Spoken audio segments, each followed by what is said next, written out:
Hello दोस्तों, welcome to my channel. आज के इस वीडियो में बात करने वाले हैं व्हाट इज चिलर। चिलर क्या होता है और इंटरव्यूअर या क्लाइंट आपसे किस टाइप का क्वेश्चन इसके रिलेटेड में पूछता है। दोस्तों, कितने टाइप्स के चिलर होते हैं आप लोगों को टाइप्स ऑफ चिलर तो पता ही होगा कि वाटर कूल होता है और एयर कूल्ड होता है, लेकिन दोस्तों ऐसा नहीं होता है। बहुत सारी चीज़ों में क्लासीफाई होते हैं और दोस्तों उसके बारे में डिस्कस करूंगा और वो क्यों यूज़ करते हैं ये भी आपको इस वीडियो में बताने वाला हूँ। और दोस्तों कैसे ये वर्क करते हैं तो सारी चीज़ें इस वीडियो में कवर होने वाली है, तो वीडियो को अंत तक ज़रूर बने रहना। चलिए दोस्तों वीडियो को शुरू करते हैं। वीडियो शुरू करने से पहले दोस्तों अगर आपने मेरे चैनल को सब्सक्राइब नहीं किया तो कर लीजिए, मेरे वीडियो को लाइक भी कर देना। दोस्तों सब्सक्राइब एंड लाइक तो ज़रूर से ज़रूर कर लेना दोस्तों, इससे मुझे सपोर्ट मिलेगा। चलिए दोस्तों वीडियो को शुरू करते हैं। सबसे पहले मैंने क्या बोला कि व्हाट इज़ चिलर। चिलर होता क्या है दोस्तों? चिलर जो काम करता है वो हीट को रिमूव करता है। कहाँ से? आपके रूम में से या आपके बिल्डिंग में से या आपके ऑफिस में से। तो ये हीट को रिमूव करता है, हीट को एब्सॉर्ब करता है। अगर आपसे दोस्तों इंटरव्यूअर इस टाइप का क्वेश्चन पूछता है तो आप ये बोलोगे कि जो रूम है आपका उस वहाँ से हीट को एब्सॉर्ब करता है और बाहर आपका वो जाके हीट को मतलब ट्रांसफ़र करेगा। ठीक है, तो दोस्तों क्या होता है कि हीट पंप दोस्तों काम कैसे करता है। अगर आप कोई सा भी मान लो एक रॉड लिए, ठीक है, एक रॉड लिए और यहाँ पे आप हीट कर रहे हो तो ये क्या होगा, हीट किया और फिर रोक दिए इस हीट को, तो जितनी भी हीट होगी वो ट्रांसफ़र होगी high temperature to low temperature. लेकिन यहाँ दोस्तों क्या होता है कि बाहर का टेम्परेचर अगर मान लो हाई है और अंदर का नॉर्मल है तो नॉर्मल टेम्परेचर से मतलब कि कूल टू हाई टेम्परेचर में जाएगा, मतलब कि low temperature to high temperature में ट्रांसफ़र होगा। तो इसको कहते हैं हीट पंप। ठीक है दोस्तों, तो ये याद रखना, इंटरव्यूअर कई बार ऐसा घुमा के आपसे क्वेश्चन पूछ लेता है। चलिए दोस्तों आगे बढ़ते हैं। क्या लिखा है यहाँ पे? जो मेन कंपोनेंट होते हैं वो होते हैं compressor, condenser, expansion wall and evaporator.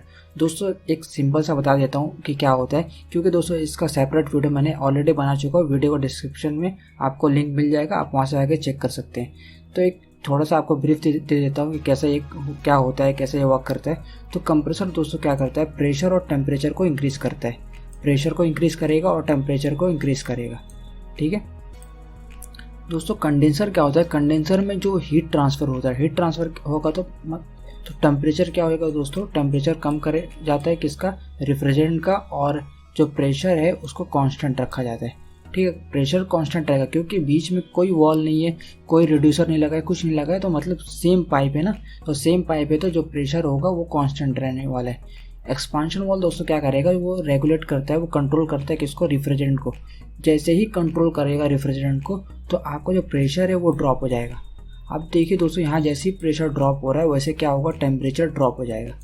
ठीक है, और फिर यही आगे जाके इवेपोरेटर में जाएगा आपका रेफ्रिजरेंट, और वहाँ पे आपको जैसे ये देख सकते हो इस GIF में, इस वीडियो में, कि आपको कैसे यहाँ से वाटर आ रहा है। ठीक है, जो जिसका टेम्परेचर हाई है। ठीक है, इसका टेम्परेचर जो होता है वो होता है 14 डिग्री सेल्सियस तक।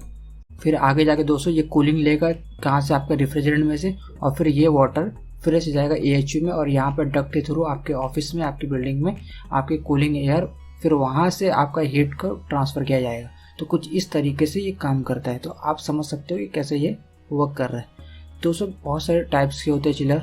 ठीक है, जैसे यहाँ पे है कूलिंग मेथड, जैसे यहाँ पे लिखा हुआ है कि different process for removing heat, all chiller use air and water as a cooling method.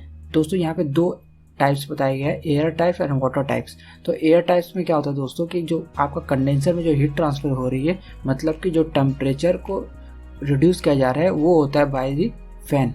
ठीक है, और जो कूलिंग टावर कहाँ होता है, वो वाटर कूल चिलर में होता है। मतलब कि जो कंडेंसर में जो टेम्परेचर को रिड्यूस किया जाता है वो किसके ज़रिए किया जाता है, वो कूलिंग टावर के ज़रिए। कुछ इस तरीके से दोस्तों देख सकते हो कूलिंग टावर में क्या होता है।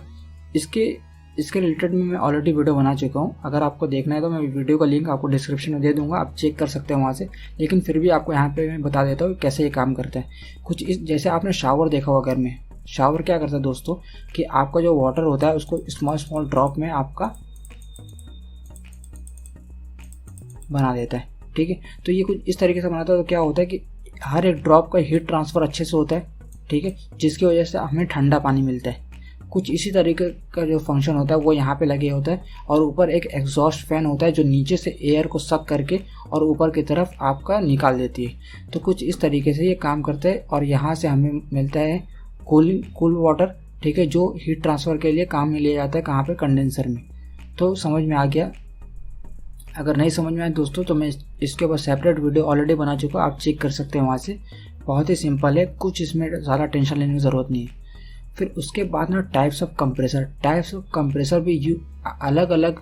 जैसे दोस्तों क्या होता है कि कहीं कहीं पे कोई कंप्रेसर यूज़ किया जाता है, कहीं कहीं पे कोई दूसरा टाइप यूज़ किया जाता है। वो क्यों किया जाता है मैं भी आपको बताऊंगा। पहले आप समझ लो कि जो टाइप्स होते हैं वो कंप्रेसर के भी अलग अलग होते हैं। जैसे स्क्रॉल टाइप हो गया, सेंट्रीफ्यूगल हो गया, ठीक है, स्क्रू टाइप हो गया। तो ये बहुत सारे टाइप्स के कंप्रेसर होते हैं जिसके अपने अपने फंक्शन के लिए उसको यूज़ में लिया जाता है। चलिए दोस्तों आगे बढ़ते हैं। वो है हाउ चिलर वर्क्स, चिलर कैसे काम करते हैं। यहाँ पे मैंने एक ही एग्जांपल लिया वाटर कूल चिलर का, ठीक है दोस्तों। जो अगर वेपर कंप्रेशन साइकिल में बोला जाए, देखिए क्या होता है दोस्तों कि एक कंप्रेशन साइकिल भी होता है। वेपर कंप्रेशन साइकिल में बोला जाएगा कि इसमें क्लासीफाई करो तो दो टाइप्स में होगा, ठीक है, एक वाटर कूल, ठीक है, और एक होता है एयर कूल, ठीक है, और एक होता है दोस्तों वेपर एब्जॉर्प्शन, वो एकदम अलग होता है, ठीक है। वेपर एब्जॉर्प्शन वो अलग होता है। अगर आपको नहीं पता उस पर भी ऑलरेडी वीडियो बन चुकी है दोस्तों। अगर आपको देखना है तो वीडियो का लिंक आपको डिस्क्रिप्शन में मिल जाएगा, आप जाके देख सकते हो। तो वेपर कंप्रेशन में क्या होता है कि सिर्फ कंप्रेसर यूज़ होता है, ठीक है, कंप्रेसर यूज़ होता है आपका प्रेशर और टेम्परेचर को इंक्रीज करने के लिए। जबकि वेपर एब्जॉर्प्शन में दोस्तों एब्जॉर्बर यूज़ होता है, ठीक है, एब्जॉर्बर यूज़ होता है और जनरेटर यूज़ होता है।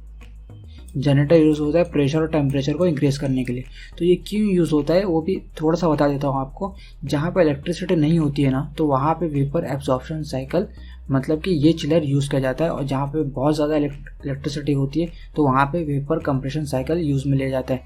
दोस्तों कई बार क्या होता है कि कंपनी को वेपर एब्जॉर्प्शन लेने में फ़ायदा होता है, कई बार होता है कि वेपर कंप्रेशन साइकिल लेने में फ़ायदा होता है। तो अपने अपने हिसाब से इसको डिसाइड करती है कि कौन सा हमें लेना चाहिए।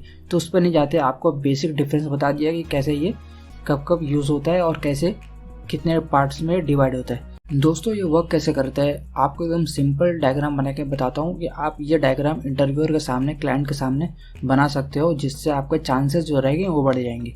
तो दोस्तों सबसे पहले क्या होता है आपका कंप्रेसर, ठीक है, आपका कंप्रेसर कुछ इस तरीके से बना लेते हैं। कंप्रेसर, ठीक है, ये लो प्रेशर, ये यहाँ पे हाई प्रेशर, ये जाएगा आपका कंडेंसर में, ठीक है। कंडेंसर में को कुछ इस तरीके से बनाते हैं, कुछ कॉइल होता है, ठीक है। ये यहाँ पे फैन होता है, या मान लेते हैं यहाँ पे अगर कूलिंग टावर है तो यहाँ पे जो हीट एक्सचेंज होगा वो कूलिंग टावर के ज़रिए होगा, ठीक है, कूलिंग टावर के इन, ये आउट। फिर उसके बाद जाएगा आपका एक्सपांशन वॉल में, ठीक है, एक्सपांशन वॉल में यहाँ पे क्या होगा आपका जो प्रेशर होगा वो रिड्यूस किया जाएगा, जिसकी वजह से टेम्परेचर भी आपका कम हो जाएगा। फिर उसके बाद जाएगा आपका इवेपोरेटर में, ठीक है, इवेपोरेटर में जाएगा और उसके बाद जाएगा फिर से आपका कंप्रेसर में। दोस्तों दो जगह आपका जो फेस चेंज होता है ये याद रखना, एक होता है कंडेंसर में, ठीक है, यहाँ पे होगा वेपर टू लिक्विड में, ठीक है, और आपका इवेपोरेटर में होगा लिक्विड टू वेपर में। कई बार इंटरव्यूअर ये भी क्वेश्चन पूछते हैं कि फेस कहाँ चेंज हो रहा है, आपका रेफ्रिजरेंट का फेस कहाँ चेंज हो रहा है, तो वो भी याद रखना, ठीक है दोस्तों। और अब समझते हैं कि इनलेट और आउटलेट टेम्परेचर क्या होता है। दोस्तों जो आपका AHU में जो इनलेट टेम्परेचर होना चाहिए वो 5 to 7 डिग्री होना चाहिए। ये दोस्तों वेरी करता है, ठीक है, ये वेरी करता है किसके, इसको बहुत सारे फैक्टर अफेक्ट करते हैं, जैसे बाहर का टेम्परेचर हो गया, ठीक है, लीकेज का प्रॉब्लम हो गया, या वाटर का शॉर्टेज हो गया, मतलब वाटर कम हो गया, बहुत सारे फैक्टर अफेक्ट करते हैं इस पर। तो ये मैं आपको रेंज बता रहा हूँ 5 to 7 डिग्री सेल्सियस, और ये जो आउटलेट जो टेम्परेचर होगा वो 12 to 14 डिग्री सेल्सियस, ठीक है, ये वेरी करता है। और हर चिलर का भी कभी कभी वेरी करता है। तो ये आप जनरल एक आइडिया ले लेना कि 5 to 7 डिग्री सेल्सियस और 12 to 14 डिग्री सेल्सियस ये होता है। तो दोस्तों आपको इतना समझ में आ गया कि कैसे इसका जो वर्किंग है वो क्या है। यहाँ पर दोस्तों ये कंप्रेसर है, ये आपका जो है वो इवेपोरेटर है, ठीक है, ये आपका जो है कंडेंसर है। कंडेंसर में दोस्तों कूलिंग टावर के थ्रू आपका हीट एक्सचेंज हो रहा है, मतलब कि कूलिंग टावर के थ्रू यहाँ पे टेम्परेचर को कम किया जा रहा है, ठीक है। कंडेंसर में हमेशा याद रखना कि जो प्रेशर होता है वो हमेशा कांस्टेंट होता है, ठीक है, प्रेशर जो है वो कांस्टेंट होगा यहाँ पे। फिर यहीं पे आगे एक्सपांशन वॉल लगा होगा, एक्सपांशन वॉल से आपका जाके कहाँ जाएगा, आपका सीधा जाएगा इवेपोरेटर में आपका जो वाटर है उसको फ्लो किया जाएगा और ये वाटर को ही आपका AHU में डाला जाएगा। AHU क्या करेगा, AHU में कुछ नहीं होता है, AHU में फ़ैन लगा होता है। इसके ऊपर भी ऑलरेडी वीडियो बना चुका हूँ, आप मेरा पिछला जो लेक्चर है वो देख सकते हो इसके लिए, तो वहाँ पर भी आपको ये टॉपिक आपको मिल जाएगा। दोस्तों वहाँ पे क्या होता है कि फ़ैन लगा होता है और डक्ट लगा होता है, और डक्ट के थ्रू आपका जो भी कूल एयर है वो आपका ऑफिस में, रूम में, बिल्डिंग में पहुँचाया जाता है। तो बहुत ही सिंपल है दोस्तों, आई होप आपको समझ में आ गया होगा। नेक्स्ट चलते हैं, नेक्स्ट क्या है।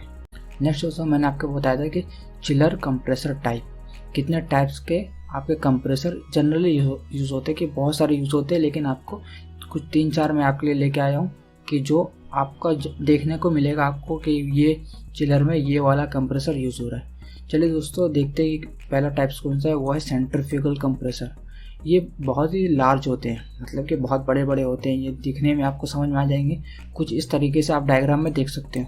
और वर्किंग दोस्तों इसका जो आप सेंट्रीफ्यूगल पंप भी देखोगे ना, कुछ इसी तरह वर्क करता है, ठीक है। मतलब कि ये घूमेगा, एक सेंट्रीफ्यूगल फोर्स क्रिएट होगा जिसकी वजह से आपका जो एक तरफ लो प्रेशर बनेगा, दूसरी तरफ हाई प्रेशर बनेगा, है ना। तो लो प्रेशर में क्या होगा, सक्शन होगा, हाई प्रेशर में डिस्चार्ज होगा। तो यहाँ से सक्शन होगा मान लो, और यहाँ से आपका डिस्चार्ज होगा, ठीक है। तो यहाँ पे आपको जो प्रेशर टेम्परेचर वो क्या मिलेगा, हाई मिलेगा। और ये कहाँ से, यहाँ पे कहाँ से आ रहा है, ये इवेपोरेटर से आ रहा है, ठीक है। इवेपोरेटर में अभी बताया आप लोगों को मैं यहाँ पे कि ये कहाँ से आ रहा है, इवेपोरेटर में लोअर प्रेशर की तरफ से आ रहा है, ठीक है। तो ये बहुत ही कॉमन है, ठीक है, और लार्ज बिल्डिंग में आपको ये देखने को मिलेगा और बहुत ज़्यादा बल्कि होता है ये। नेक्स्ट देखते हैं दोस्तों, नेक्स्ट जो होता है, जो मोस्ट कॉमन यूज़ होता है वो है स्क्रू टाइप। दोस्तों screw type are use for both water cooled and air cooled chiller, ठीक है, दोनों के लिए यूज़ होता है, वाटर कूल्ड के लिए भी और एयर कूल्ड के लिए भी। Water cooled type the compressor is on top, ठीक है, of the chiller, and the air cooled type में क्या होता है, compressor is under the chiller. दोस्तों वाटर कूल्ड में हमेशा वाटर कूल्ड जो चिलर होता है ना, वो एक अलग सा सेक्शन होता है इसका, जबकि एयर कूल्ड में ना वो हमेशा टेरेस में आपको देखने को मिलेगा। तो उसी में जहाँ पे कंडेंसर होता है, जहाँ पे इवेपोरेटर होता है, वहीं पे आपको ये कंप्रेसर आपको देखने को मिलेगा।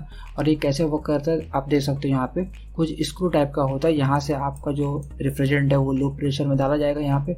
तो ये कैसे ये घूम घूम के एक तरफ जाके कंप्रेस करता है, कंप्रेस जैसे करेगा यहाँ पे प्रेशर बढ़ जाएगा और आपका टेम्परेचर भी बढ़ जाएगा। तो इसकी वर्किंग कुछ बहुत ही सिंपल है, जैसे स्क्रू घूमता है ना सेम वैसे ये भी घूमता है। नेक्स्ट देखते हैं, ये बहुत ही इंपॉर्टेंट है दोस्तों, ये आपका चिलर में भी यूज़ होता है। और आपको मैं इसके पहले वाली वीडियो में एक VRV पे बनाया था, ठीक है, वेरिएबल रेफ्रिजरेशन वॉल्यूम, या इसको कह लो वेरिएबल रेफ्रिजरेशन फ्लो, ठीक है, इसमें भी यूज़ होता है। ये क्या करता है मालूम क्या, कि देखता है कि ना, मतलब अगर ज़्यादा लोड है तो बहुत स्पीड में घूमेगा, ठीक है, जो प्रेशर टेम्परेचर को ज़्यादा इंक्रीज करेगा, और कम लोड है तो स्लो घूमेगा, तो जिसकी वजह से इफ़िशिएंसी जो प्लांट की होती है ना वो बढ़ जाती है।